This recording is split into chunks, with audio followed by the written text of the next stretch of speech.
व्यावसायिक LPG gas सिलेंडरचा सध्या तुटवडा आहे आणि या तुटवड्याचा परिणाम थेट चहा व्यावसायिकांवरती सुद्धा झालेला पाहायला मिळतो आहे। दुकान चालवण्यासाठी सध्या चहा जो आहे तो सध्या घरून बनवला जातो आहे।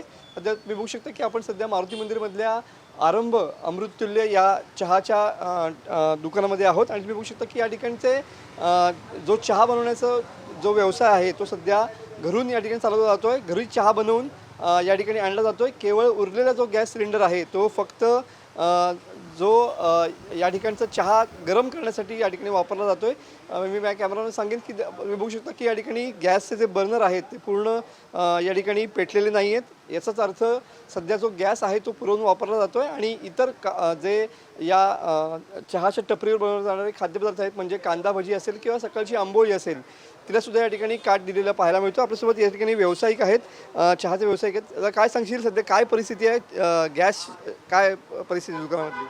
आता गॅस संपल्यामुळे आता जेवढा दिवस चालतो तेवढाच दिवस चालवायचा, त्याच्यानंतर मग बंद करावं लागणार किंवा काहीतरी त्यासाठी दुसरा उपाय बघायला लागणार। आता मार्केटमध्ये डिझेल किंवा कोळसा शेगडी आले पण त्याचा वापर करता येईल की नाही सांगू शकत नाही, कारण आपलं गॅस चहाचा तुझ्या टपरीचा चहाचा व्यवसाय तुझा आहे। सध्या चहा कसा बनवतोस, घरून करून आणतोस का? हां, घरी चुलीवर बनवायला सांगतो, पण त्याच्यामुळे पण काय होतं की थोडा चहाला टेस्ट चेंज होते, धुराचा वास मारतो, कस्टमर तुटले जातात, त्याच्यामुळे हा प्रॉब्लेम तर आम्हाला आहेच। त्याच्यामुळे जरा लवकर चालू जातं बरोबर। गॅस किती शिल्लक राहील किंवा काय किती शिल्लक राहिला आहे? जेमतेम 2-3 दिवस।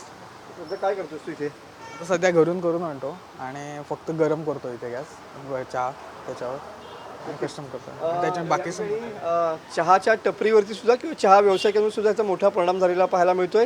घरून या ठिकाणी चहा करून आणलेला पाहायला मिळतो आणि त्यानंतर जो इथे आणलेला चहा आहे तो फक्त गरम करण्यासाठी सिलेंडर जो आहे तो पुरवून वापरला जातोय। कॅमेरामन समित गजनेसह मी मनोज देले, TV9 मराठी, रत्नागिरी।